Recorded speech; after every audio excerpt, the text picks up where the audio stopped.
What's up, everyone? Welcome to part 2 of the power of belief. With part 2, we'll be accompanied by my little buddy right here, Emmett. Say hey. That's right. Don't you just love that smile? Anyway, in part 1, I really discussed the power of belief and how we're so highly impressionable, especially in our childhood.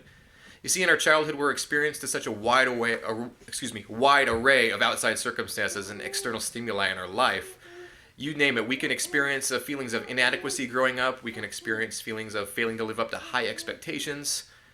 We can experience extreme traumatic events, and our immature, highly impressionable mind doesn't know how to perceive these events, that we later on associate feelings of guilt, remorse, anxiety, depression, you name it. Very undesirable feelings later on in life. Even the feelings of failing to have a sense of high self-worth. Feelings of being unable to live up to certain personal standards in our own life. These are still undesirable effects, and they're all a result of our social conditioning, which I often refer to as cultural hypnosis. We're all susceptible to it. No one's immune to it. But the key is to be able to recognize it when it arises, being able to break free from it.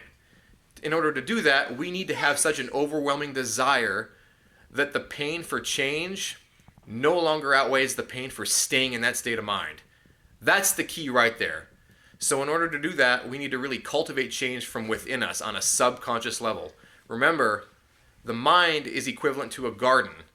We are the harvester and we plant the seeds. What we harvest is what we plant. Our thoughts and our words serve as the seeds we plant that later manifest as deeper feelings from our unconscious mind. So be mindful of your thoughts, be mindful of your words, because they will be the result of what's harvested later on in life. So there's a few things you can do to really help retrain your subconscious mind. There's a few steps you can take. I'll talk about 4 of them briefly here right now. One of them is reappraisal therapy. Reappraisal therapy is revisiting a situation from the past, be it a traumatic event, be it an unpleasant circumstance that we've affiliated with from the past that we now associate feelings of anxiety, remorse, you name it. Reappraisal is basically being able to revisit that scenario and evaluate it from a different perspective. Really feeling the feelings that we felt during the time, replacing those feelings with more of a positive approach. What can we learn from that experience that we had endured in life? What can we take from that and apply to our lives and empower ourselves to grow? Look into reappraisal therapy. It's incredibly powerful. Another approach we can take is positive affirmations to ourselves throughout the day. Repeating commands to our subconscious mind. Remember, our conscious mind is the captain of the ship, and our subconscious mind are the crew members who take the orders from the conscious mind. Throughout life, our subconscious mind has taken its command from our conscious that's been highly impressionable through our circumstances. It's time to really regain control of our life. Give our subconscious mind the power of command. Command our subconscious mind to do better. Eliminate those negative beliefs. Eliminate the negativity. Just really strive hard to eliminate that in our lives and command ourselves to do so much better than what we can do. Positive affirmations and really feeling the feelings that we would experience with those affirmations as if we're living and manifesting that life.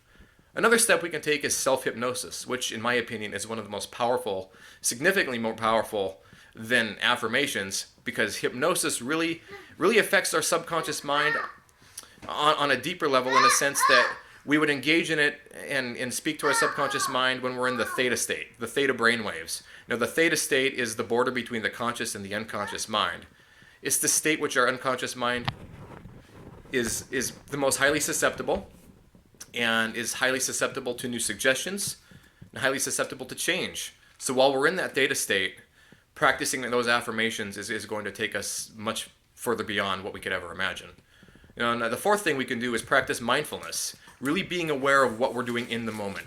Mindfulness is the consciousness of sound, the consciousness of sight, being really present and aware in the moment. Again, looking at mindfulness rather than drifting too far ahead into the future and creating worry, or drifting too far back into the past. It's being really aware of the present moment and centralizing and balancing our thoughts on the here and now. Really focusing on that when feelings of inadequacy or feelings of anxiety or depression arise. Again, this is another great powerful step to really help retrain the subconscious mind to a more productive, healthier state. So again, remember that reappraisal therapy, positive affirmations, self-hypnosis, and again, mindfulness. Those are four tools that can really help you reshape your life for the better. Until next time.